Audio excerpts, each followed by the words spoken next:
안녕하세요. 길에게 길을 묻다 하봉입니다. 일부러 찍어 올렸던 삶과 죽음 그리고 윤회에 대해서 찍다가 이제 맥이 끊겨가지고 일부만 대충 마무리하고 올렸는데, 이 주제가 좀 깊은 주제라 너무 좀 헤헤거리고 찍는 것도 사실은 좀 아이러니한 부분이 있고, 그래서 좀 이번 영상은 진중한 면이 없잖아 있을 것도 같기도 하고, 근데 이게 어떻게 흘러갈지는 저도 잘 몰라요. 지금 이 찍고 있는 이 순간까지도 이 영상이 어떻게 이제 찍혀지고 어디까지 찍혀지고 어떤 말이 나올지는 저도 지금 예상을 못한 상태입니다. 완전 라이브 생방.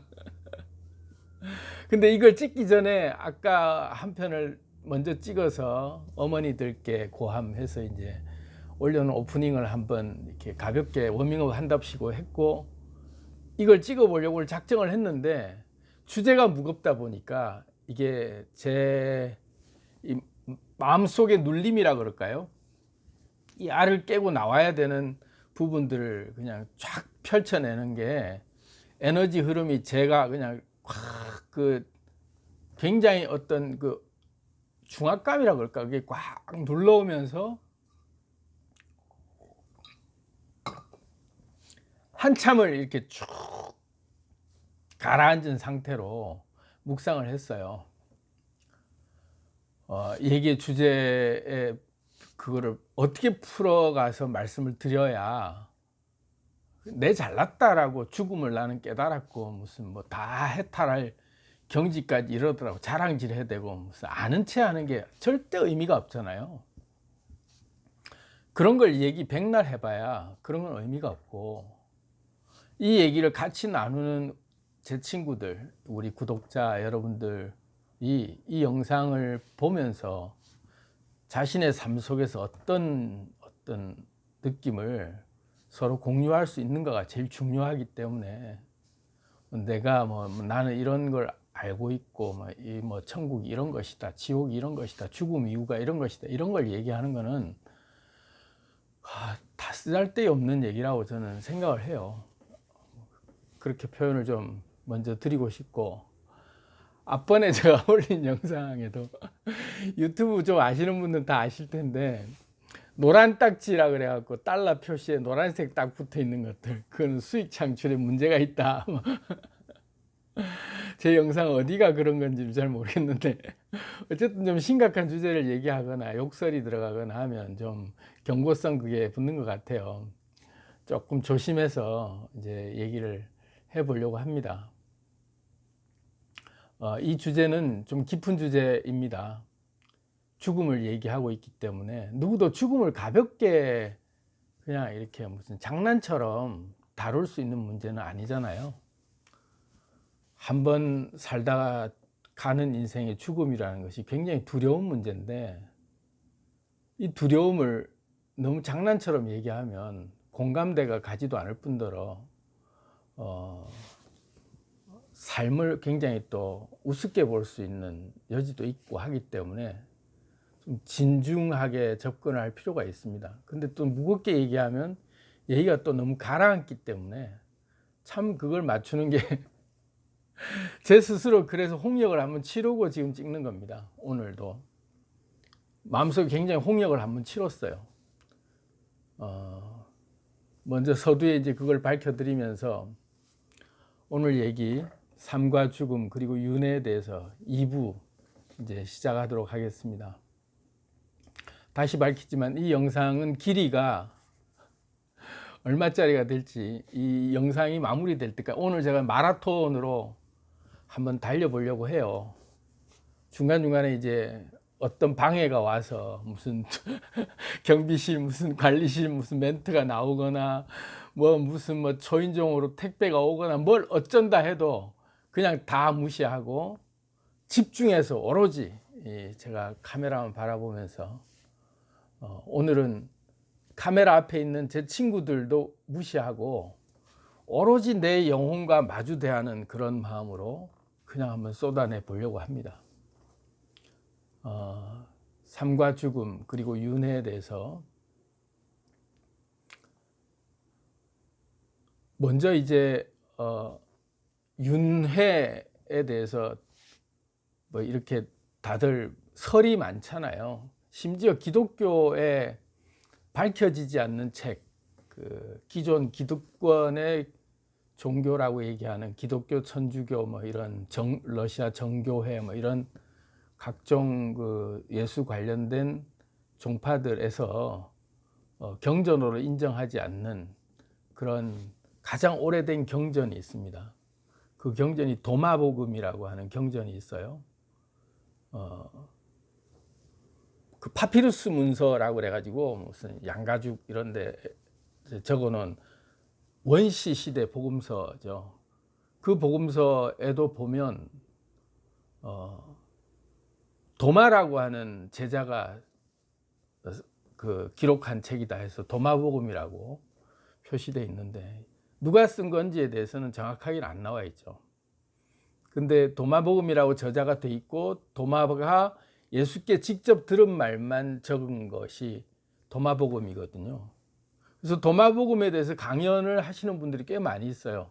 도올 선생님도 뭐 도마복음 강연을 하고 있고 여기저기서 도마복음에 대해서 소개하는 책들이 있는데 저는 한 10년 좀 넘은 것 같아요. 도마복음을 제가 접한 지. 그 도마복음의 개요는 그 예수가 직접 육성으로 했던 말들을 그대로 적은 것. 그러니까 어떤 조미료 섞지 않고 어떤 사람의 그 청자의 그 의견이 들어가지 않은 오로지 예수의 말만 다 받아주는, 예수께서 가라사대 하는 예수의 말만 다 적어놓은 것들을 집약한 게 도마복음입니다. 도마의 성격이 잘 드러나 있는 거죠. 도마는 예수 성경에 보면 예수가 죽고 난 뒤에 사흘 만에 부활하고 제자들 앞에 나타났을 때 그 자리에 하필 도마만 없었어요. 그랬는데 도마가 이제 예수님 막 살아났다니 말도 안 되는 소리 하지 말라고. 내가 창에 찔려갖고 피 다 튀어나오고 무슨 뭐 십자가 못 박힐 때 이런 것들 다 그냥 죽은 거 생생히 아는데 어떻게 부활했단 말이냐. 내 눈으로 직접 만나서 보고 내 눈으로 확인 다 하고 내 눈으로 다 만져보고 창자국 다 손 넣어보고 다 해봐야 그러고서 살아났으면 내가 살았다고 내가 인정해 주겠다. 눈으로 보이는 확실한 거 아니면 자기 말 안 하겠다 이거죠. 안 믿는다. 그래서 뭐 기독교 상에서는 뭐 의심 많은 도마 이렇게 얘기하지만 그런 게 아니죠. 의심 많은 게 아니라 확실한 것들 외에는 자기는 그 얘기하지 않겠다 이런 그 분명한 그게 자기 주관이 있는 거죠. 그런 도마가 적은 거니까 자기 조미료는 일체 안 들어간 거죠. 오로지 예수의 말씀만 있는 거예요. 불교로 따지면 금강경이랑 같은 맥락을 이룹니다. 금강경도 수보리존자라고 하는 석가의 제자가 석가의 말만 다 그대로 받아 적어 놓은 것. 원시경전이죠. 금강경도. 도마복음이랑 맥락을 같이 합니다. 그 스승의 말을 그대로 다 적어 놓은 것. 그래서 도마복음이 가치가 있다 이런 그게 굉장히 이제 부각되고 있는데 왜 기독교나 다른 종교에서 못 받아들이냐면 예수 관련된 종교에서 도마복음을 못 받아들이냐면 거기에 핵심 논리 중에 윤회 사상이 들어가 있어요. 윤회라고 하는 그런 맥락의 얘기들이 계속 나오고 있단 말이죠. 그러니까 이제 기독교 사상하고 안 맞잖아요. 죽으면 천국 가고 심판받고 뭐 이러는데 무슨 다시 태어나고 막 계속 그런 말이 나오고 헷갈리는 거죠. 도마복음이 이 기존 그 체계를 다 엎어버릴 수 있는 논리이기 때문에 도마복음이 정경으로 인정되면 굉장히 다른 성경들이 다 무너진다.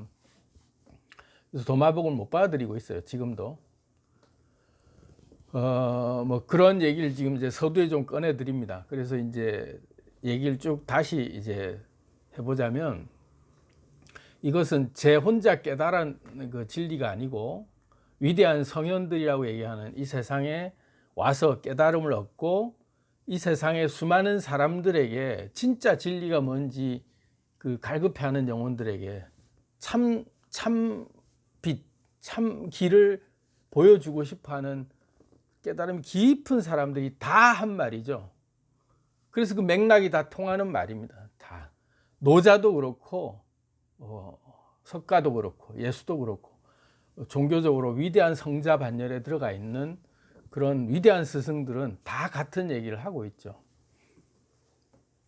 윤회라고 하는 것이 이제 그런 차원에서 나오다 보니까 윤회가 하나의 또 종교처럼 이렇게 느껴져서 어떤 분은 이런 말을 해요. 윤회에 불교에서 이제 자주 쓰는 표현이 축생으로 태어나지 않기 위해서 그 살면서 선업을 쌓아야 된다. 그래서 업보를 선하게 쌓고 뭐 이렇게 구제도 많이 하고 이렇게 그런 그 업을 쌓아야만 축생으로 태어나거나 무슨 뭐 그렇게 되지 않고 다음 생에 태어날 때 윤회가 계속 될 때 좋은 인간, 다시 좋은 환경에서 태어날 수 있다. 이렇게 이제 또 좀 심하게 얘기하면 불교는 불교대로 그렇게 종교 장사를 하고 있죠.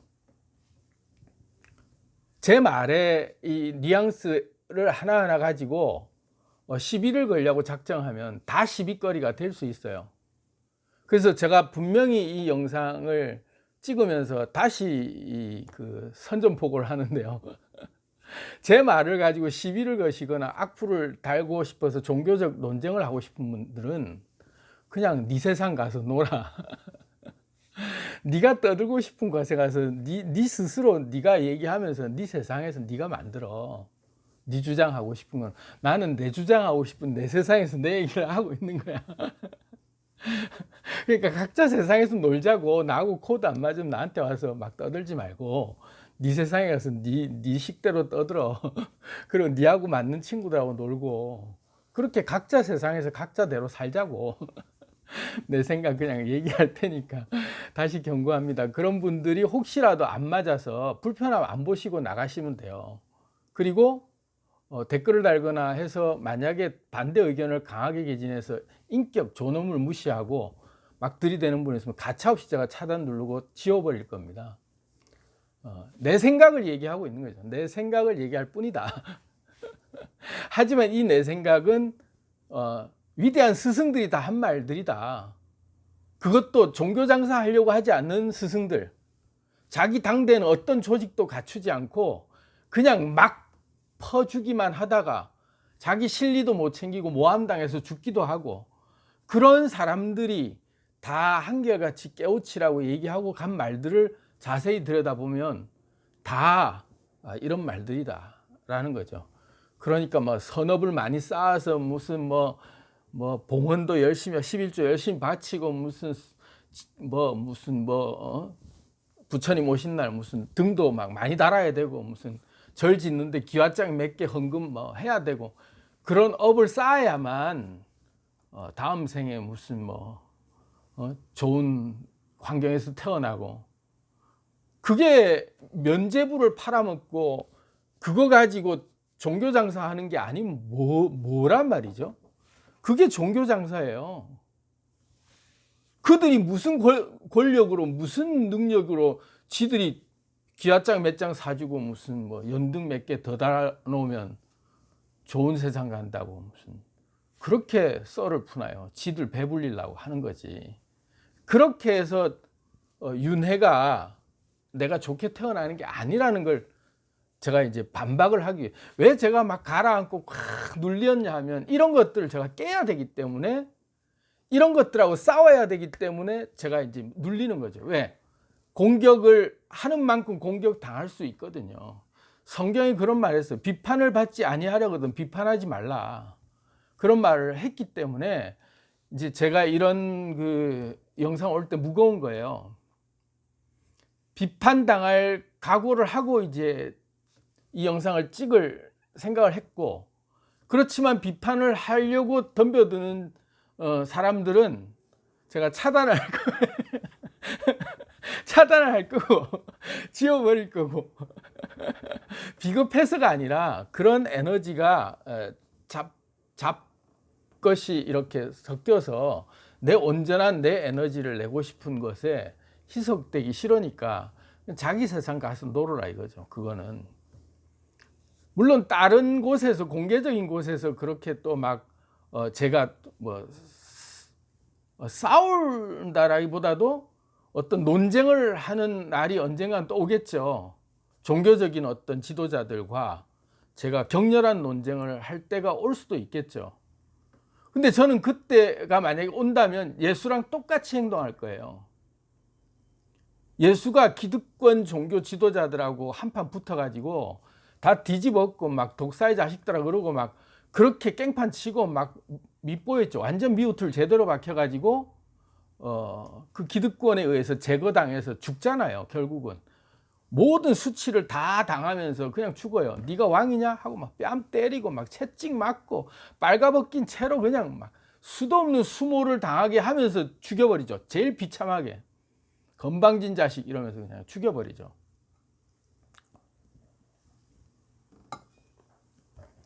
예수가 그렇게 죽은 거예요. 기득권의 그 엉터리로 가르치고 있는 종교 장사하고 있는 것들을 용납을 못하기 때문에 그렇게 의분을 냈는데 기득권들이 용서를 안 하는 거죠.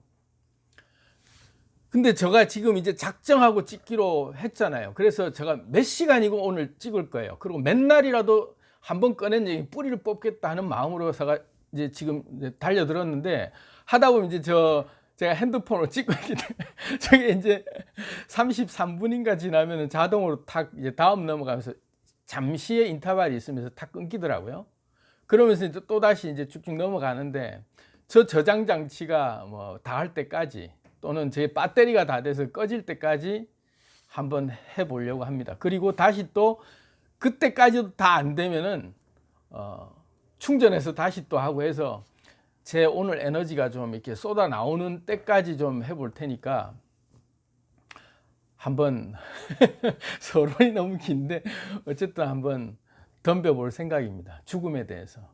사도 바울이 그런 말을 했어요. 사망아, 네가 쏘는 것이 무엇이냐. 허상이다 이거죠.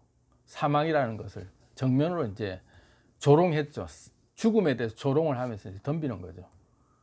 근데 바울도 역시 마찬가지로 사도 바울이라고 하는 예수의 제자도 예수가 죽고 난 뒤에 활동했던 제자지만 예수를 본 적도 없고 그러면서 자기 나름대로 사상을 사도 바울이 바리새인 출신이거든요. 그래서 그 율법으로 딱 자기 그 정통 유태교의 그 종교 사상이 꽉 박혀 있는 사람이 예수의 신앙을 예수의 철학을 받아들이면서 자기 식대로 풀어냈는데 굉장히 율법적이에요. 사실은 바울 종교라고 얘기할 수 있거든, 기독교가.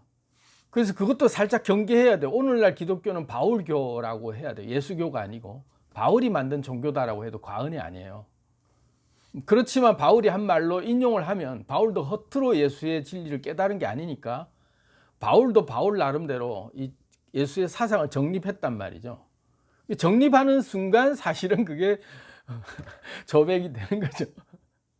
예수의 사상 자체가 살아있을 때의 사상이 그게 예수만이 가지고 있는 독특한 진리의 깨달음을 얘기하고 있는 게 살아있는 건데 그게 책으로 남겨지거나 그게 후대에서 정리가 될 때는 그게 조백이 돼버린 거예요.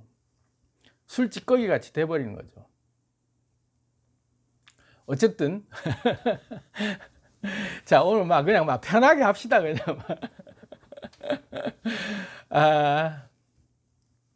그래서 이제 그 윤회설에 대해서 막 이렇게 돌고 도는 그 법칙이 있느냐, 돌고 도는 법칙이 뭐냐, 뭐 착한 일 많이 하고 나면 그 다음에 뭘로 태어나느냐, 뭐 이런 그 강론에 입각해서 율법적으로 뭘 해야 뭘 되고 뭐 이번에 이렇게 살면 다음에 뭘로 태어난다더라 이런 원칙을 갖고 코딩이라고 그러는 거죠. 그게 프로그래밍이죠. 코딩돼 있는.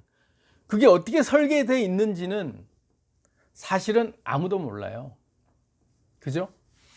내가 이번 생에 뭘 하고 살다 가면 다음 생에는 내가 뭘로 태어난다라는 그 법칙이 그 값이 어떻게 코딩되어 있는지는 모르죠. 조건문이 어떻게 입력되느냐에 따라서 결과치가 어떻게 나오는지는 변수가 워낙 다양하기 때문에 하나의 값을 이걸 분명히 입력해서 이렇게 살다 가면 다음 생에는 어떻게 태어난다라는 분명한 답이 없는 거죠. 로또보다 훨씬 더 그 엄청난 그 확률로 뭘로 태어날지는 모르는 거죠. 확률이 그만큼 그래야 랜덤할 정도로 플레이가 돼 재밌으니까. 뭘로 태어날지 몰라야 재밌으니까. 하지만 이 값은, 기본의 값들은, 살다가 자기가 살아간 만큼의 값들은 데이터에 저장이 돼 있으니까 그게 이제 그 값의 변수에 어떤 영향을 주겠죠. 그리고 뭘로 태어나는 것은 그 값이 조건문이 달라지기 때문에 어떤 변수가 먹는 밥도 다 틀리고요. 세 끼 먹는 밥도 어떤 사람은 두 끼만 먹을 수 있고 어떤 날 한 끼만 먹을 수 있고, 그 다양한 삶의 사이클이 다 달리 결을 다르게 살아왔기 때문에 다음 상에 이렇게 그럼 착한 일 많이 한 그 착한 일의 종류도 다 틀리고 그래서 그 법칙은 균일하지 않다. 그렇지만 그런 강론에 의해서 그런 것들을 막 그 현상만 갖고 이렇게 풀어내는 것보다 원론을 가지고, 원칙이라고, 원론, 그 본질적인 원론을 갖고 얘기하면 훨씬 더 쉽고 훨씬 더 빨리 이해될 수 있다 하는 차원에서 오늘은 소크라테스가 했던 말, 너 자신을 알라, 이 말 안에 다 포함되어 있어요. 왜 소크라테스가 철학의 종주처럼 우리가 성자라고까지 얘기하느냐 하면 이 깊은 깨달음이 있기 때문에 그런 거죠. 인간이 뭔지 안다 이거죠. 너 자신을 알라라고 할 때 내가 내 정체성이 뭐냐, 그거를 이제 분명히 알고 나면 우리가 자유로워질 수 있고, 윤회를 억만 번을 거듭하든 아니면 내가 그냥 살다 내 스스로 삶을 그냥 쪽내버리든 뭘 어떤 거든 상관없이 내 자신이 누군지 분명히 알면 삶이나 죽음이나 윤회나 이런 모든 것들이 다 한순간에 해탈하는 경지에 올 수 있죠.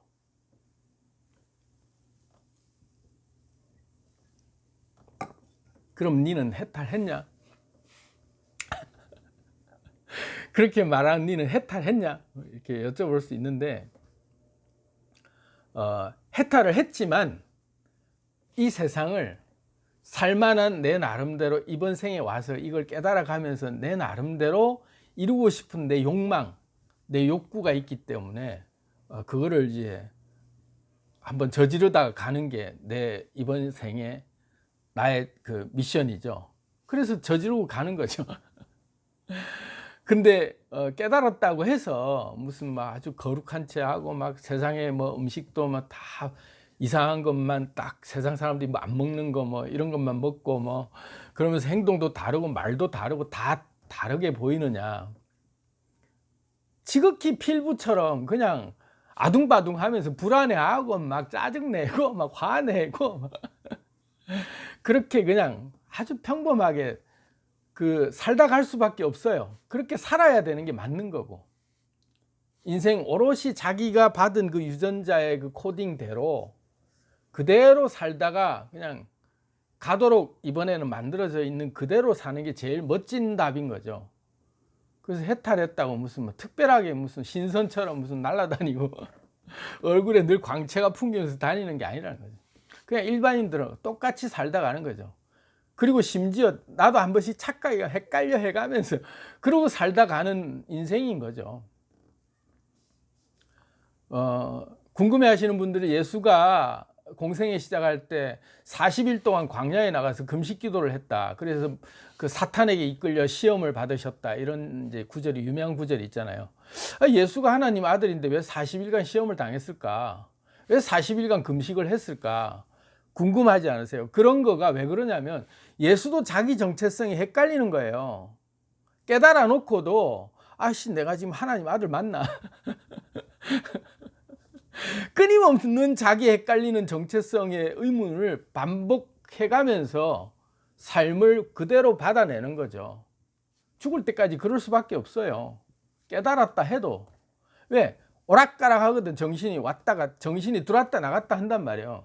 정신이 문득 들었을 때는 깨달은 자로서 하다가 정신이 나간 상태에서 또 성질이 울뚝 올라와서 또 살다가, 그러면서 그 깨어 있음과 내가 자고 있음이 계속 반복되는 거죠. 그런 것들을 이제 경험하면서 사는 거예요. 그 경험하는 맛을 느끼면서 사는 게 인생이거든요. 깨달았다고 거룩해지고 막 굉장히 무슨 뭐 엄청난 그런 도력을 행사하면서 사는 거라고 다들 그렇게 살아질 수 있다라고 생각하지만 제가 아는 바로는 절대 그렇지 않아요.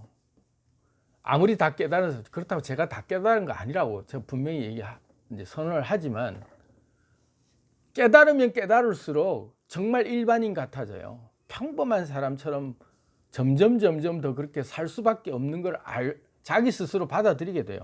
왜? 이대로 완전하고 이대로 그냥 이대로 즐기다 살다 가야 된다. 내가 깨달은 체감에서 막 무슨 뭐 특별하게 살려고 하는 게 아니다. 인생이.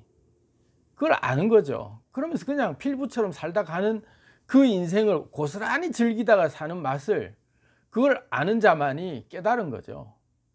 근데 나는 거룩하답시고 어디 딱 앉아서 무슨 신도들 피나 빨아먹어가면서 자기는 거룩한 체하고 딱 모든 종교를 다 자기에게 다 향하게 만드는 권위를 갖춘 사람만이 깨달은 거다. 그렇게 인식을 하는 것 자체가 우리가 그걸 깨버려야 돼요. 지난해나 똑같다 이거지.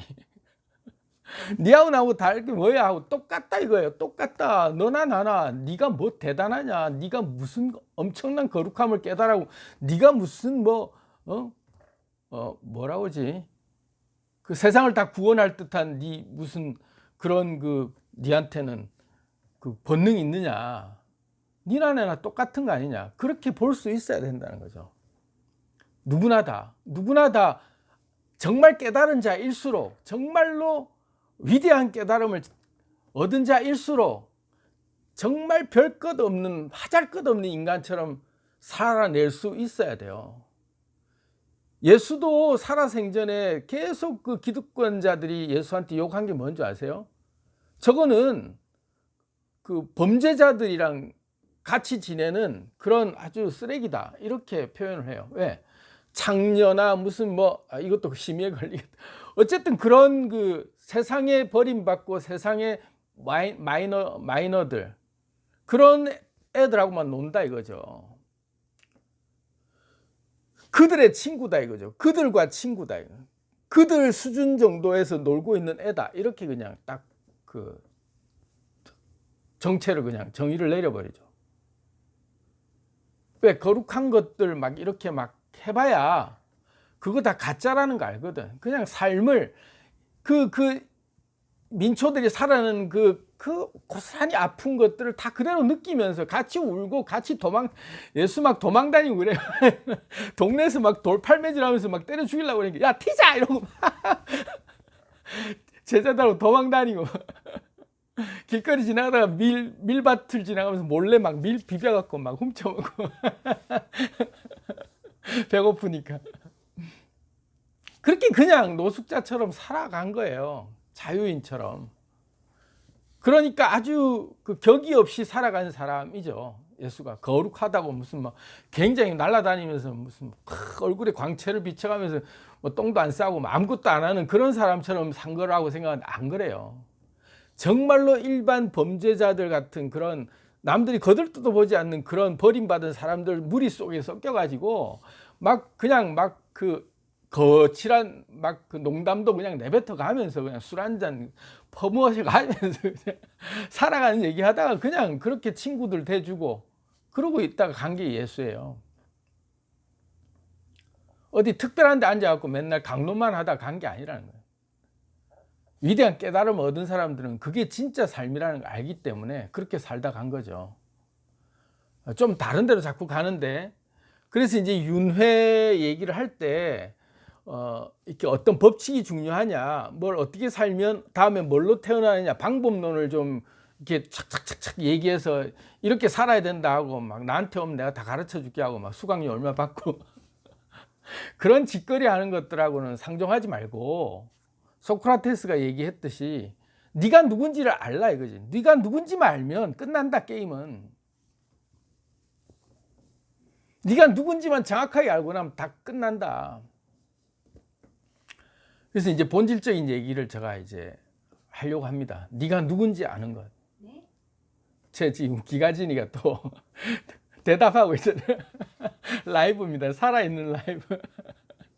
뭐라고 말도 안 시키는데 지 혼자서 막 저러면서 이제 음악을 들으시려면 저렇게 20분의 2다 살아 들려줘. 콘텐츠 시청을 원하시면 라이벌 저렇게 들려줘요. 이제 말씀해 주세요. 기가진이 저렇게 응답하고 있어요. 이 시대가 사물 인터넷 시대인 거죠. 그래서 제가 이렇게 얘기하면 제가 대답할 정도로 사물이 이제 응답하는 시대가 왔어요. 우리가 이런 시대를 한 5년? 불과 한 5년 전에 상상이나 했을까요? 내가 뭔가를 말하면 사물이 대답해 주는 거를 상상도 못한 시대였죠.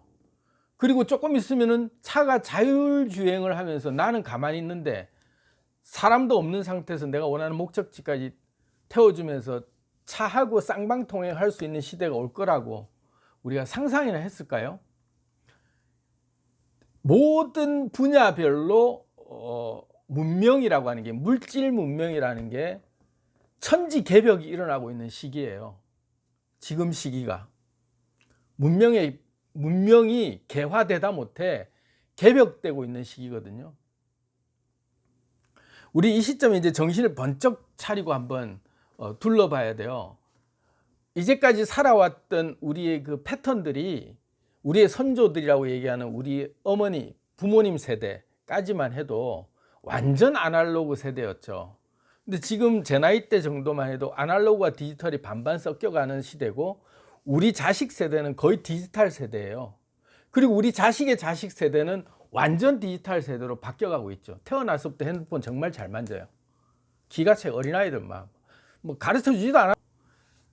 특성이 이제 그렇게 기계와 친해지는 시대로 바뀌어가고 있는 시대가 온 거죠. 단순히 물질 문명이 그렇게 발전했구나 이렇게 볼 문제가 아니고, 물질 문명이 천지개벽에 가까울 정도로 바뀌고 있다는 얘기는 물질 문명이 발전하는 만큼 우리 정신 문명이라고 하는 정서, 우리의 이 철학적 사조, 철학적 사고의 방식과 생각하는 패턴이 따라 바뀌어요. 문명이, 물질과 정신 문명이 앞서거니 뒤서거니 이러면서 균형을 맞출 수밖에 없어요. 인간의 문화가. 그래서 물질이 이렇게 발전하면 할수록, 물질 문명이 발전하면 할수록 정신 문명도 따라 발전하면서 새로운 철학적 사조가 생겨난단 말이죠. 다 바뀌어요. 이거는 좀 가벼운 다른 얘기인데, 노래만 해도 마찬가지예요. 노래가 우리가 이제 그 말 타고 다니던 시절 또는 그 걸어 다니던 시절, 그런 대중교통이라고 하는 게 없이 그냥 오로지 이 두 다리가, 마차나 두 다리가, 마차도 없이 그냥 두 다리가 유일한 대중교통 수단이었을 시절의 노래들은요, 템포가 타령조로 질질 끌어지죠. 노래의 템포가 굉장히 느려요. 왜? 이 인간의 신체 리듬에 맞는 노래의 리듬이 편하니까 거기에 맞추죠. 그래서 터벅터벅 걷는 게 옛날 부모님들 노래가 타령으로 하죠. 뭐 이러면서 이제 중얼중얼 하는 게 쭉쭉 늘어지는 노래가 나올 수밖에 없는 게, 물질 문명이 느린 문명으로 그 리듬이 그 시대의 정상이에요. 그 대중문화라고 하는 리듬이 그 시대의 대중교통의 다리의 속도에 준하는 문명으로 그냥 그런 노래가 나오는 거죠. 그래서 문명이 조금 발전할수록 리듬이 바뀌는 거죠. 그래서 뭐 이제 현대로 좀 넘어와서 이 물질 문명이 이제 뭐 교통수단이 생기고 막 좀 빨라지면서 음악도 달라지는 거예요. 음악도. 음악의 템포가 예전에는 헝, 딱, 쿵, 기다, 쿵, 딱. 뭐 이게 거의 뭐 좀 국거리 장단 같은 쿵덕, 쿵덕, 뭐 이렇게 뭐 예를 들어서 그런 뭐 장단이라고 하는 것이, 그런 장단이 우리의 삶의 장단에 맞춰서 노래가 따라오는 장단들이 이렇게 주거니 받거니 했단 말이에요. 노래 문명의 발전이라고 하는 것도 우리 삶의 패턴, 라이프 스타일의 패턴과 그 속도가 다 같이 맥을 같이 하고 있어요. 그래서 뭐 고고가 유행할 시절에는 그 고고나 디스코, 이런 테크노 이렇게 갈수록 그 시대 리듬의 그 템포가 그 시대 교통수단에 발전되는 템포랑 맥을 같이 하고 있어요. 그만큼 에너지 흐름이 빨라지고 있는 그 물질 문명의 에너지의 흐름이 빨라지고 있는 만큼 정신 문명의 에너지 흐름도 빨라져야 되다 보니까 노래 템포도 빨라지는 거죠. 그래서 고고, 디스코, 테크노로 점점 바뀌면서 지금은 완전히 BGM 그래갖고 우악 우악 우악 막 이러면서 막 엄청나게 그냥 무슨 우리 나이 때는 이제 요즘 아이들 부르는 랩은 따라하지도 못해요. 막 바바바박 쏟아내죠. 속사포처럼. 근데 요즘에 다 알아들어. 그런 속사포같이 쏟아내는 그런 랩도 막. 그리고 빠른 템포의 음악들 바바박 나와도 전혀 거기에 대해서 거부감을 느끼지 않죠. 왜? 세상은 지금 제트기 시대, 마하 음속의 시대다 이거죠. 교통수단이. 그렇게 빨라지다 보니까 템포도 그만큼 빨라진 거예요. 그 말은 다시 얘기하면 물질 문명의 에너지 흐름이 빨라지는 만큼 우리 생각 문명의 정신 문명의 에너지 흐름도 그만큼 같이 빨라지고 있는 시대가 맥락을 똑같이 할 수밖에 없다. 그래서 사조가 달라지는 거예요. 철학적 사조가 달라지는 거예요. 르네상스 시대에 생각했던 인본주의나 이런 것들의 사조와 지금 사조는 완전히 달라요. 왜? 지금은 물질 문명의 지금 개벽이 어디까지 왔냐면 창조의 시대거든요. 신의 영역에 도전하고 있어요. 각 분야별로 모든 분야에서 신의 영역을 다 건드리고 있어요. 그런데 우리는 신은 아주 하늘에 계시고 무슨 우리는 그 신에 의해 심판을 받아야 되고 이런 그 사고가 우리는 잡혀 있는 그런 시대에 계속 익숙하게 살다가 물질 문명이 급속도로 발전하면서 신의 영역에 도전되는 각 분야별로 이게 막 터져 나오니까 이 사고가 헷갈리는 거죠. 이 정신 문명의 사고가 못 따라가는 거예요. 물질 문명이 그 속도는 이미 신의 영역에 도달하고 있는데 정신 문명의 속도는 신의 영역에 못 따라가고 있는 거죠. 그러니까 막 이제 지금 괴리가 생기면서 굉장히 이 혼란이 오는 시대죠. 지금 이 시대가 딱 그런 시대예요. 근데 정신 문명은 또 따라잡게 돼 있어요. 물질 문명과 맥을 같이 하기 위해서 열심히 지금 이제 막 그 울림이 오는 거죠. 이게 아닌데 하는 의문들을 갖게 되는 시대가 지금 시대인 거죠. 그래서 저 같은 사람이 이런 유튜브를 해도 여러분들이 공감을 해주시는 이유가 뭐냐면 옛날 같으면요. 불과 10년 전만 해도 제가 이런 얘기 떠들어대면 저 새끼 저거 무슨 그런 음모론자 비슷한 무슨 또라이구나. 정신이 살짝 가갖고 너무 많이 알면 위험해. 그래서 지식이 많은 애들은 저렇게 항상 미칠 수 있다니까 이러면서 완전히 또라이 취급을 했죠. 불과 10년 전만 해도. 근데 이제 지금은 스마트폰 시대가 되면서 온 세계가 연결되면서 모든 정보가 쏟아져 나오고 그러면서 물질 문명에 준하는 그 일리가 있다 이거지. 물질 문명이 이러고 있는데 이 사고가 안 맞다 이거죠. 그러면 자꾸 거기에 맞는 이론들이 나온단 말이에요. 양자 물리학도 그거예요. 양자 물리학은 물리학의 수준이 아니에요. 양자 물리학이라는 뭐라고 할까? 어쨌든 이론은 종교적 이론에 거의 흡사한 정도까지 인간의 창조의 근본적인 신의 영역을 건드리는 이론이에요. 물리학이, 양자 물리학이. 그만큼 이게 인간의 기존 인간 사상으로 이해가 안 되는 그 물리학 분야거든요. 그래서 물리학자들이 아무리 공부를 해도 양자 물리학은 아직 누구도 깔끔하게 그 이론을 정립한 사람이 없어요. 아무리 전공한 물리학 박사라고 해도 양자 물리학에 대해서 다 아는 사람 없다 아직까지. 대놓고 얘기를 해요. 아무리 저명한 교수라고 해도. 그만큼 이 영역이 신의 영역이다 이거죠. 근데 우리가 양자 물리학에 도전하고 있거든요. 그리고 막 실험을 해서 유의미한 결과들을 막 뽑아내고 있어요. 양자 물리학에. 왜냐하면 양자 물리학은 물질의 근본에 대한 공부거든요. 물질이란 뭔가 하고 근본을 파고 들어가다 보니까 양자까지 왔는데 이 양자를 더 깨치다 보니까 이건 뭐지 하고 비어있다. 아무것도 없네 이러는 거예요. 양자 물리학을 깨보니까 이거 헷갈리는데 두 개다 이게 무슨 이거로 봤을 때는 이게 없고 이거로 봤을 때 이게 없고 이러면서 이제 에너지와 진동과 이것이 도대체 정체가 뭐지 이러면서 양자 물리학이 헷갈리는. 근데도 불구하고 물리학적으로 물질적으로는 이미 양자 컴퓨터를 만들어내고 있잖아요. 이 양자 컴퓨터가 다 개발되면 엄청난 시대가 또 와요. 지금 현재 슈퍼컴퓨터는 비교도 안 될 정도의 그런 엄청난 연산력을 가지는 그런 기기가 만들어지는 거거든요. 양자 컴퓨터가 개발이 되고. 근데 지금 이미 유의미한 개발이 이미 완료가 됐어요. 양자 컴퓨터가. 그만큼 과학 문명이 발전하고 있죠. 신의 영역에 가까이 있는 거예요. 그럼 우리 정신 문명은 신의 영역에 우리가 도전하면 안 된다. 인간은 신이 아니기 때문에 신하고는 그거는 바벨탑을 쌓는 거다. 이러면서 이제 억누르잖아요. 인간이 어떻게 신의 영역에 도전을 해야 되느냐. 절대로 그러면 안 된다. 그거는 사탄이 하는 짓이다.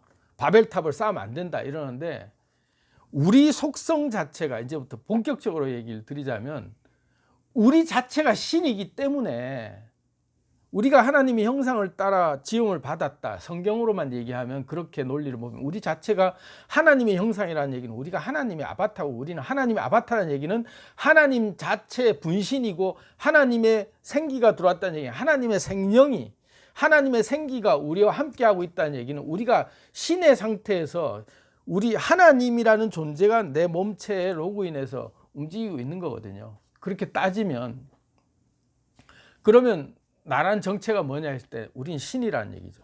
그럼 신이 본능이 뭐냐면 신은 창조의 본능적 그 욕구를 가지고 있어요. 신의 그 욕구는 창조를 할 수 있는 게 신의 영역이거든요. 그래서 이 인간이라는 게 신의 그 아바타들이기 때문에 끊임없이 창조를 모방이라고 그 신의 영역을 모방하고 있죠. 창조라는 걸 흉내내고 있죠. 왜? 신의 속성이 있기 때문에 창조를 하고 싶은 거죠. 곳곳에서 새로운 걸 만들어내고 싶다 이거. 그것이 본질적 인간의 욕구가 신의 욕구가 있기 때문에 그런 거죠. 그래서 너 자신을 알라라고 하는 질문에는 나 자신이 곧 신이다. 그렇기 때문에 우리가 물질 문명이라는 것이 신의 상태에서 신의 영역을 우리가 구현해내는 거죠. 그만큼 이 문명이 지금 발전한 게 신의 영역에 가깝게 물질 영역은 이미 발전했어요. 그리고 불과 앞으로 지금 이제 19년이니까 20년 잡고 25년, 26년만 지나면 제가 뭐 단정지어서 2045년이다라고 확정지어서 할 수는 없지만 왜냐하면 그 시점에는 특이점이 온다라는 걸 너무나도 명확하게 알고 있기 때문에 그 전에 당겨질지 약간 1, 2년 늦춰질지는 모르지만 무조건 특이점은 오게 돼 있어요. 과학 문명이 신의 영역을 완전히 다 돌파하는 시대가 무조건 오게 돼 있어요. 생명 창조 가능하고요. 그 시대에는 생명 창조가 가능해요. 왜? 지금도 뭐 우리가 그 유전자 조작을 통해서 만들어내잖아요. 뭐 인공 재배는 물론이고, 그러니까 식물들도 우리가 유전자 조작을 통해서 얼마든지 우리가 만들어내고 있어요. 그리고 우리의 몸덩어리들도 이런 하나하나의 부품들 다 이미 다 생산 가능하고, 심지어 이제 우리의 뇌파까지 건드려서 우리의 뇌가 인지하는 게 실제로만 만졌을 때 인지하는 거를 뇌파에 신호만 줘서 뇌파가 똑같이 느끼도록 만드는 뇌파의 그거를 분석을 했어요. 알고리즘을. 그래가지고 어디를 건드리면 어떤 반응이 온다라는 것을 그대로 다 하나씩 데이터화해서 뇌파를 이제 직접 건드리는 시대가 오고 있단 말이에요. 인간이 몸을 움직이지 않아도 뇌파의 움직임을 우리가 다 컨트롤하는 시대까지 오고 있고, 뭐 가상현실 뭐 이런 얘기 제가 2045년 미래 예언이라고 해놓은 게 있는데 그런 시대가 이미 이제 신의 영역의 시대로 과학 문명이 이미 우리는 개벽에 문 앞에 와 있어요. 문 앞이라는 게 무슨 뭐 추상적이 아니라 지금 이미 진입해버렸죠. 4차 산업혁명이 시작됐다라고 얘기하잖아요.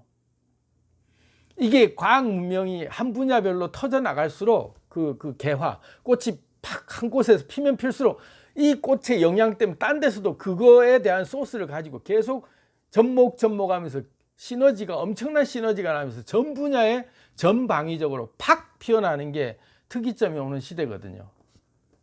삽시간에 온 세상이 다 꽃이 펴버려요. 신의 영역으로 다 개화가 되죠. 그럼 물질 문명이 다 신의 영역이 이미 갔는데 우리는 언제까지 동물로 살아야 될까요? 우리는 언제까지 개화하지 못한, 우리는 언제까지 이 노예로 그렇게 그냥 아바타인 채로 그냥 그 움직이는 AI 그런 상태로 그냥 정신 상태가 죽어 있는 상태에서 살아야 될까요? 우리는 깨어날 때인 거예요. 각성한다라고 하는 게 달리 말하면 신으로서 자각하고 내가 신이었구나. 내가 창조주였네. 내 자신이 이 우주 전체를 만든 창조주였네 하는 걸 팍 깨닫는 순간 각성을 하는 거죠. 그게 성경에서 말하는 거듭나는 거예요.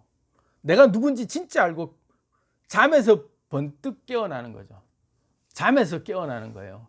지금 우리가 살아있고 막 이렇게 깨어있다라고 생각하는 게 사실은 알고 보면 우리가 꿈꾸고 있는 거죠.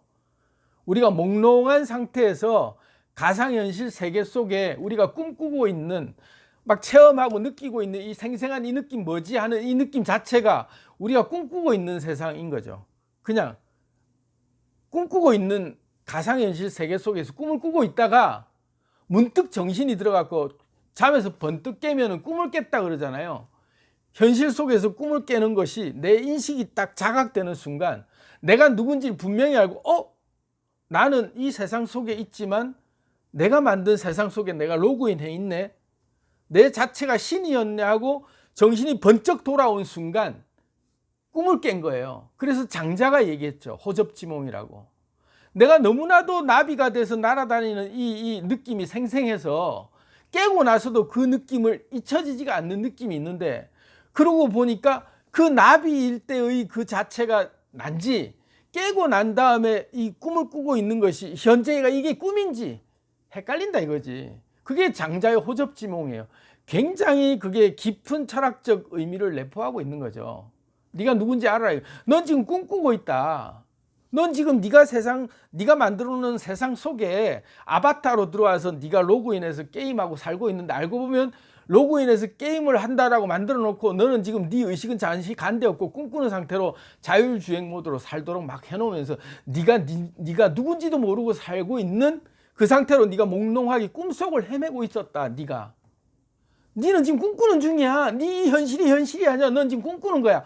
근데 꿈을 문득 깨고 나면은 내가 로그인하는 게 딱 보이는 거죠. 내가 깨어 있는 거야. 탁 깨어서 보니까 나는 알고 보니까 이 몸뚱어리라고 하는 게 내가 아니네.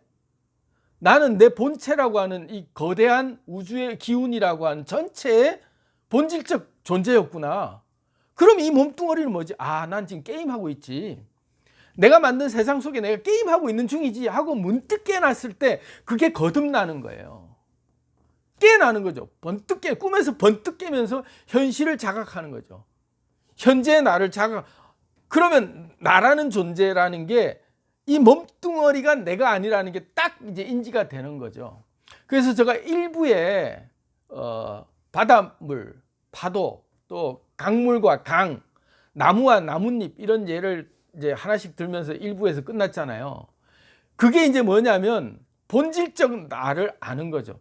내가 바다인가 파도인가, 내 몸뚱아리 자체가 아바타인 이 물질 덩어리라고 하는 이 단백질 덩어리 또는 이 원자들의 결합, 요 유기체가 나인가? 아니다. 이것은 내가 만든 아바타구나. 이거는 내가 내 세상을 즐기기 위해서 하나 만들어 놓은 내 아바타구나. 그리고 1초 전에 흘러간 그 강물과도 같은 그런 물줄기 흘러간 그 물줄기 같은 그런 존재의 이 몸덩어리구나. 이게 고요히 항상 그 자리에 있는 강이라고 하는 그 존재, 언제나 그 자리에 있는 존재, 그 존재 강이라고 불려지는 그 본체에 내가 따로 있었구나. 바다라고 하는 그 거대한 그 어떤 그 물의 집합체, 그 바다라는 존재로 내가 항상 그 자리에 고요히 있었구나. 파도가 수없이 일어나고 소멸돼도 그 파도가 하나 생기고 소멸될 때마다 내가 없어지는 두려움을 느꼈었는데, 알고 보니까 이게 아니었고 나는 바다 자체였구나. 이걸 이제 느끼게 되면 항상 그 자리에 있었구나. 나는 바다로서 이 객체라고 하는 내 몸뚱어리 하나에서 나는 그냥 집착했는데, 이 몸뚱어리 하나가 그 순간에 하나가 다라고 생각했는데, 이번 생이라고 해요. 우리가 헷갈리고요. 지금 말하고 있는 내가 얼마 전에 아까 오전에 제가 찍어서 올렸던 그런 그 영상 찍을 때의 나의 마음은 예전의 나야. 나는 이미 강물로 흘러가고 없던 그 나예요. 지나가 버렸어. 그 나는 또 다른 내가 또 창조돼서 또 만나 다른 영상을 신나게 찍고 있는 거예요. 이 영상을. 나는 신이다 했었고 막 이러고 찍고 있는 거야. 이 내가 또 있는 거죠. 그리고 또 좀 지나면 또 다른 걸로 막 그러면서 딴 모습의 또 강물의 내가 또 막 존재하면서 막 전혀 다른 세상으로 살아가고 있는 거죠. 약간 다른 비유를 들면 아침에 일어나서 우리가 옷을 갈아입고 막 이렇게 꾸미고 나가려고 할 때 오늘 어떤 옷을 입지 하고 고민을 하잖아요. 그럴 때 생각을 해요. 오늘 누구를 만날 거고 어떤 일이 있으니까 나는 어떤 컨셉으로 옷을 입어야지 하면서 자기 스스로의 아바타를 새로 오늘 갈아입을 아바타를 설정을 해요. 옷 갈아입는 순간에도 컨셉에 따라서 만나는 사람에 따라서 오늘 내 스타일과 내 마음 기분과 내 오늘 말하는 스타일까지 다 다를 생각으로 옷을 갈아입고 나간다고요. 그때는 다른 아바타를 내가 입고 나가는 거죠.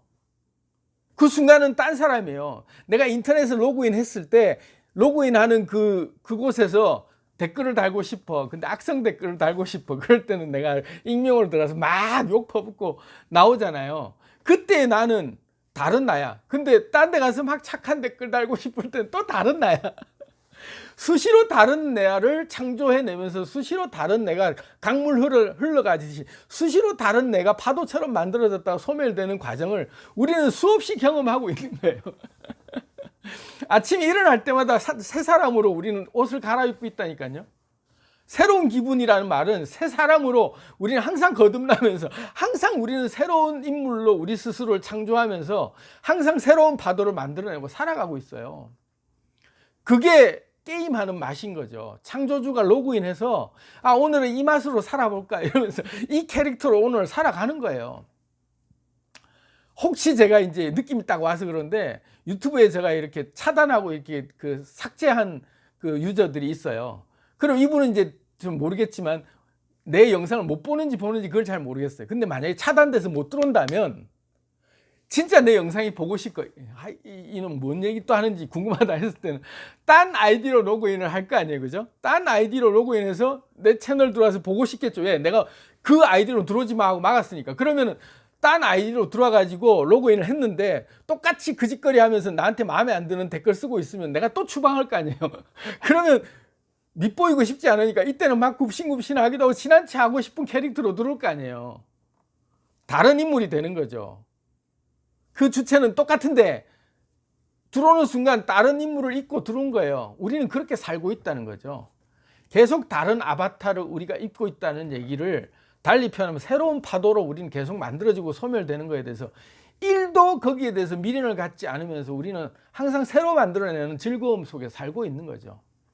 그게 창조주 본연의 세상을 창조한 즐거움이죠. 왜? 매일매일 소풍 가듯이 매일매일 즐거운 게임을 하는 거야. 하루하루의 삶을 새로운 시도를 하면서 살아가고 있는 그 생생함을 맛보는 거죠.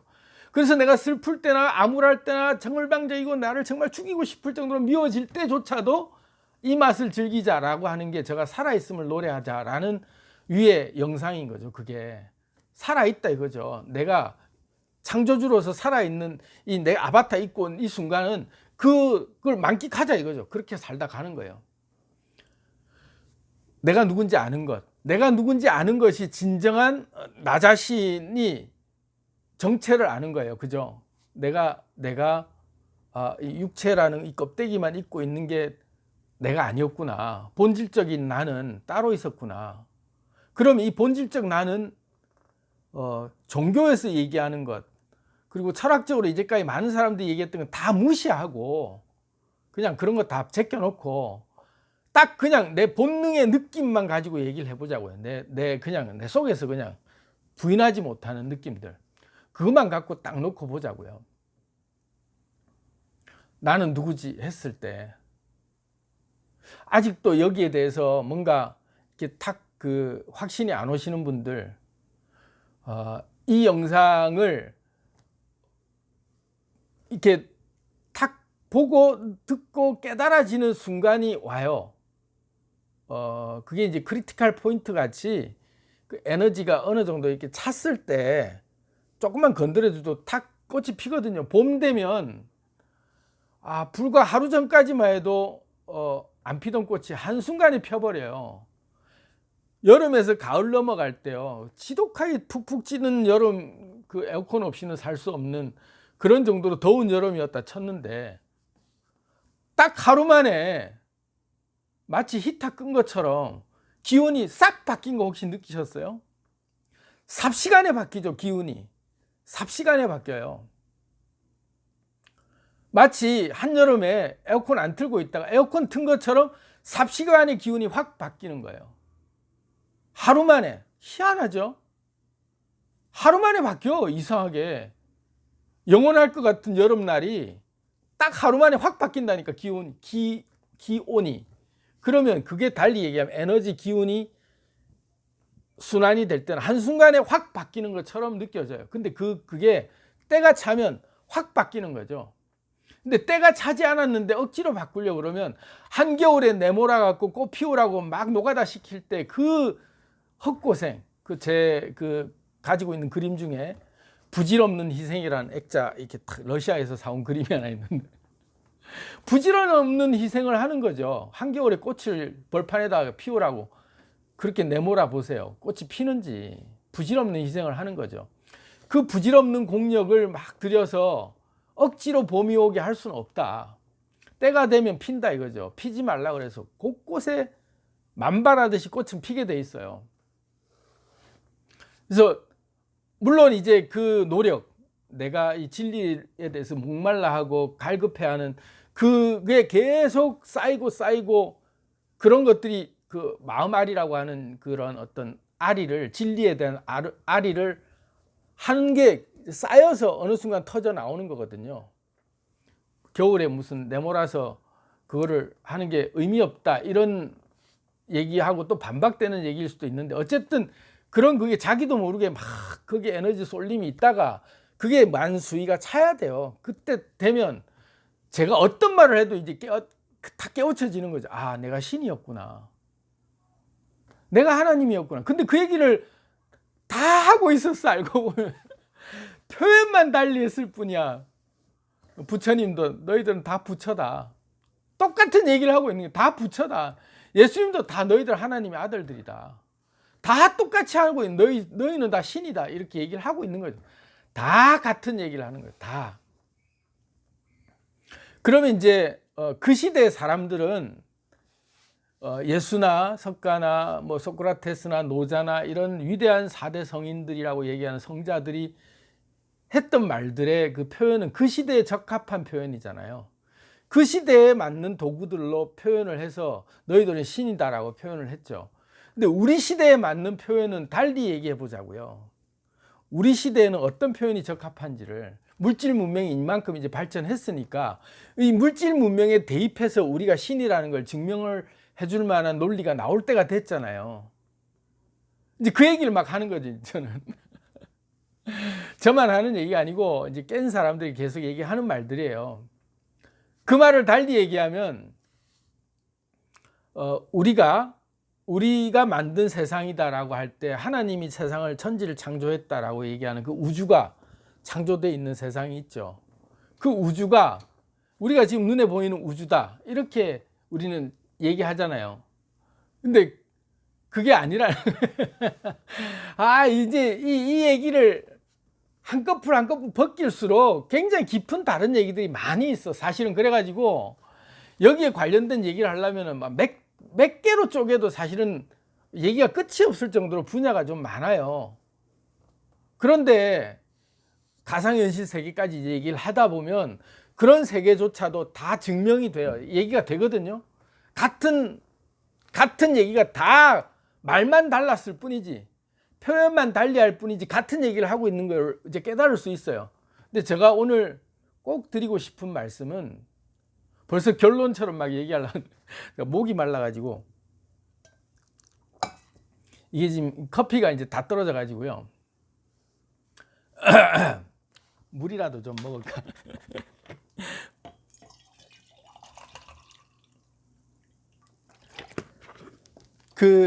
이 가상현실 세계라고 하는 우리가 보여지는 이 현실이 가상현실이다. 되게 그것도 생소한 단어잖아요. 근데 정말로 딱 떨어지기 전에 설명할 수 있어요. 그래서 그거를 지금 뭐 아주 유명한 그런 그 미래학자나 아니면은 무슨 뭐 일론 머스크 이런 사람들이 이 세상이 가상현실이 아닐 확률이 정말 이거는 가상현실인 게 100%다라고 할 정도로 표현을 대놓고 뭐 테드 이런 데 나와가지고 강연을 하잖아요. 이 세상은 가상현실이다. 가상현실이 아닐 수가 없다. 이렇게 이제 딱 단정지어 얘기를 하죠. 그게 과학 문명이 그만큼 발전하면서 보다 보니까 문명이 발전하면 우리가 세상을 창조할 수 있다는 걸 아는 거죠. 우리가 세상을 이미 창조하고 있다. 그래서 우리의 뇌가 다 분석이 되고 우리의 유전자가 다 분석이 되고 그리고 우리 뇌를 업로드하고 막 우리가 게임을 만들 때 가상현실 게임을 만들었을 때 우주 전체의 시뮬레이션을 다 돌릴 수 있을 만한 연산력을 갖춘 컴퓨터를 개발할 수 있고 그 컴퓨터가 프로그래밍을 했을 때 정교한 프로그래밍에 의해서 우리가 시나리오를 작성하고 그렇게 해서 데이터를 다 입력했을 때 우리는 이 가상현실이 우리가 생생히 느끼는 이 피부의 이 질감, 살아있다고 느끼는 이 모든 것들을 똑같이 다 느낄 수 있는 세상을 창조할 수 있다는 걸 이미 과학적으로 알고 있는 거죠. 물질 문명이 그만큼 발전한 걸 우리는 그대로 만들어서 낼 수 있다. 이 지구에 지금 사람이 살아가는 60년까지는 지금 시뮬레이션 끝냈대잖아요. 인생, 사람 사는 거에 60년 인생의 라이프 스타일의 그 패턴은 이미 분석이 끝났다. 시뮬레이션 할 수 있다 이거죠. 근데 우주의 시뮬레이션까지 하기 위해서는 양자가 필요하다. 양자 컴퓨터. 그래서 이제 열심히 우주 시뮬레이션에 도전을 하고 있어요. 우주 시뮬레이션을 끝낼 수 있다는 얘기는 수많은 변수들이 대입됐을 때 수많은 또 다른 결과값들을 냈을 때마다 그것이 충돌하지 않고 다 돌아갈 수 있는 복잡한 프로그래밍을 할 수 있는 연산력을 갖출 때 우주 시뮬레이션이 가능한 거예요. 가능하다라고 아는 거죠. 과학자들은. 실제로 가능하고요. 그러면 그때는 신의 영역이 이미 가 있는 거죠. 정신 영역이. 그러면 우리가 프로그래머라고 생각했을 때 우리가 이 우주를 만든 처음 설계한 프로그래머라고 했을 때 이 프로그래머가 궁극적으로 원하는 건 뭘까요? 자, 이게 이제 과학적인 부분들은 제가 과학자가 아니기 때문에 이까지만 하자고요. 근데 저는 진짜 하고 싶은 얘기는 이거죠. 이제부터 본론이에요. 윤회고 무슨 죽음 이후에 뭐가 있니, 종교가 무슨 뭐 좋니 나쁘니 무슨 도둑놈이니 이런 거 다 빼고 결론은, 하고 싶은 결론은 뭐냐면 내가 지구에 온 진정한 이유가 뭐냐 이거지. 내가 왜 지구에 와 있을까? 내가 왜 지구에 로그인해서 내가 지금 이렇게 살고 있을까에 대한 진정한 이유가 뭐냐? 이것만 알면 게임 끝나는 거죠. 그죠? 내가 누군지와 너 자신을 알라. 내가 누군지를 아는 것과 내가 왜 지구에 와 있어 이렇게 살고 있는지 요거만 알면 끝나는 거죠. 그러면 이제 그때부터는 세상살이가 훤히 보이는 거죠. 그게 다른 말로 하면 각성하는 거예요. 문득 깨어나서 보니까 아, 내가 꿈속 세상에서 살았구나. 이 세상이 꿈이었구나. 근데 꿈을 떡 깨보니까 내가 창조주였구나. 내가 이 우주를 만든 주인이었는데 내가 만든 세상 속에 내가 들어와 있구나. 그럼 내가 지구에 온 이유가 뭘까? 내가 만든 세상 속에서 나는 이 한평생을 어떻게 살다 가야 될까? 이제 그거를 각성하는 거죠. 꿈이 깼으니까. 현실이 왔단 말이에요. 꿈을 깬 거죠. 꿈을 뚝 깨고 나니까 현실이 이제 그러면 내가 어떻게 살아야 되지? 지구에 온 이유가 뭘까? 그러면 프로그래머 입장에서 로그인을 딱 하고 생각해 보면 아, 맞아. 난 게임하러 왔지. 내가 만든 이 우주를 즐기고 싶어서 내가 직접 내가 원하는 입력값을 줘서 이 유전자 입력값대로 내가 이번에는 살아보려고 내가 로그인한 거였지. 그러면서 자기를 보는데 객관적으로 보는 거죠. 나 자신을. 이 몸뚱아리 자체가 내가 아니라 내가 이 아바타를 만든 목적이 뭘까 하고 딱 각성하는 거죠. 아, 내 조건값은 이거였구나. 대한민국에서 태어나야 되고 몇 년도에 태어나야 되고 그리고 우리 부모는 어떤 환경에서 그런 환경에서 내가 태어나야 되고 내가 좋아하는 체질적인 부분들은 이런 것들을 내가 처음 옵션으로 가지고 태어났고 내 재능이라고 하는 것. 그 쫙 이제 조건을 분석해 보는 거죠. 내 아바타를 만든 조건, 초기 값들을 쫙 보는 거죠. 그리고 레벨 1에서 시작했구나, 내가.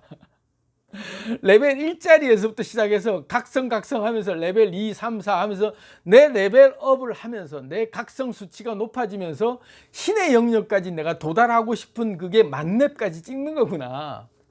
내 인생을 만렙까지 찍는다는 얘기는 내가 신의 영역까지 내가 만끽하다가 가는 거였구나. 인생에. 그래서 내게 주어진 이 환경이라고 하는 이 값들이 수많은 파도가 밀려와서 나를 힘들게 만들고 나에게 이런 역경을 주고 할 때 딱 보니까 내 레벨업을 하기 위해서 이러이러한 조건들을 계속해서 오게 만들어 놨구나. 아싸, 그럼 내가 요거를 어떻게 극복을 해서 주인공인 내가 이 드라마를 어떻게 해야 좀 더 박진감 있게 재밌게 내가 이거를 끌어가 볼 수 있을까 하는 생각으로 딱 보는 거죠. 자기를 객관적으로. 주인공인 나를. 내가 만든 드라마, 내가 만든 영화, 내가 만든 게임판에 나는 주인공인데 이 주인공에게 이런 환경값을 줘서 나에게 이런 시련을 주고 나에게 이런 어려움을 주면서 이러한 숙제들을 자꾸 준단 말이죠. 퀘스트, 다른 말로 하면 게임에서 퀘스트를 주면서 네가 이 퀘스트를 어떻게 깨는지 보자고 딱 이제 값들로 딱 준비되어 있는 거예요. 프로그램상에. 그럼 그거를 깰 때마다 보상이 오는 거야. 레벨업 하셨습니다. 이러면서 이제 딱 내가 보상이 되면서 내 능력치가 개발이 되는 거예요. 조금씩. 그러면서 내 레벨업이 자꾸 되면서 이번 생이 딱 마무리할 때쯤에 그래, 요 정도까지 했으니까 이제 로그아웃 하고 다음 내가 캐릭터로 조금 더 다른 나는 이제 재미를 맛보기 위해서 이 캐릭터는 이만큼 이제 써먹었으니까 요 캐릭터는 이제 폐기 처분하고 다음 캐릭터로 와야지 이러면서 이제 딱 로그아웃 하는 거죠. 근데 로그아웃 하기 전까지는 자기 몰라. 왜? 그럼 재미가 없잖아요. 그 몰입이 안 된단 말이에요. 드라마 끝까지 알고 나면 재미가 없잖아요. 다 내용 알면 재미가 없어. 그렇기 때문에 그 일부러 디폴트 값으로 딱 주어질 때 그 전생의 기억이나 아니면 내가 이번 생에 내가 캐스트 목록까지도 나는 싹 모른 채로 태어나게 돼 있어요. 그래서 그 캐스트 깨는 맛에 사는 거죠. 어떻게 풀어야 이 캐스트가 정답일지 아닐지에 대한 그런 그 고민이 아니라 이 캐스트를 풀어가는 맛을 느끼는 거죠. 캐스트에 정답은 없어요. 네가 이렇게 풀면 여기 푼 만큼의 다른 또 프로그램이 그 길이 로드맵이 확장돼서 이렇게 열리는 거죠. 활성화되는 거죠. 그래서 내가 선택할 때마다 다른 길들이 다 활성화되는 거예요. 어떤 것도 정답은 없어요. 왜? 그럼 재미가 없어. 정답만 찾는 게임 아니에요. 인생은 정답이 정해져 있지 않고 내가 만들어가는 하나하나의 경험만이 중요할 뿐이에요. 그 어떤 것도 정답이 없어. 오답이라는 게 있을 수가 없어요. 내가 새로 개척한 길마다 다 새로운 경험치가 쌓이는 거죠. 우리 그 차를 타면 내비게이션한테 계속 듣는 말이 있잖아요. 경로를 이탈했는데 경로를 이탈했으니까 너는 지금 운전할 자격 없어가 아니라 경로를 재탐색합니다. 계속 안내해 주잖아요. 경로를 재탐색한다 이거죠. 정답이 있는 게 아니라 재탐색해서 거기에 합당한 경로들을 계속 가고 있는 거죠. 거기에 맞는 길들이 보일 때마다 새로운 지도가 열려서 거기에 맞는 지도대로 가는 거죠. 어쨌든 지금 우리가 로그인한 상태다라는 것들에 대해서 가상현실과 조금 접목해서 얘기 또 드리면 너무 막 중구난방할 수도 있는데 제가 오늘 이제 이 영상을 좀 저도 이제 휴식 좀 취했다가 다시 좀 이렇게 한 번 더 심기일전해서 어디까지 얘기를 좀 더 했는지 너무 좀 얘기 맥락이 끊기면 좀 그러니까 우리 강의도 50분 강의하고 나면 이제 잠시 쉬었다가 또 하고 하잖아요. 그러니까 이제 좀 한 템포 좀 쉬었다가 얘기를 하고 싶은데 2부 지금 내용에서 어느 정도 이해가 되셨는지 모르겠는데 어쨌든 2부에서의 본질적인 제가 주제는 뭐냐면 네 자신이 누군지를 알라는 것과 그리고 네가 누군지 알았을 때 이 지구의 온 목적이 네가 만든 우주 속에 네가 온 목적이 뭔지를 각성하는 것, 그게 꿈에서 깨어나는 건데 그게 거듭남이죠. 새로 태어나는 것. 내가 유저로서 딱 확실하게 깨어있는 상태로 딱 보는 거죠. 늘 깨어있는 거예요. 그게. 그리고 한강 얘기했듯이 강물이 늘 흐르지만 항상 있는 그 한강이라고 하는 그 강의 이름으로 내가 존재하고 있는 나 자신을 바라보는 거죠. 흘러가고 1초 후에 사라진 내 몸뚱어리를 보는 게 아니라 늘 그 자리에 있는 나를 인지하는 것. 이제 다음 얘기를 좀 더 미리 얘기를 드리자면 본질적 부분이죠. 그러면 나라는 그 본질적 그것에 대한 근원에 대한 얘기를 좀 더 드리고 싶은데 죽음 얘기를 좀 더 드리기도 싶기도 하고 참 얘기가 오늘 워낙 좀 주제가 다양한 주제니까 여러분 제 채널을 오늘 하루만 보고 끝나실 거 아니죠. 그러니까 여기까지만 오늘 좀 하고 또 잠시 쉬었다가 제가 지금 문을 다 닫아놓고 이렇게 얘기하다 보니까 막 마음도 답답하고 막 좀 이렇게 이게 물도 따랐지만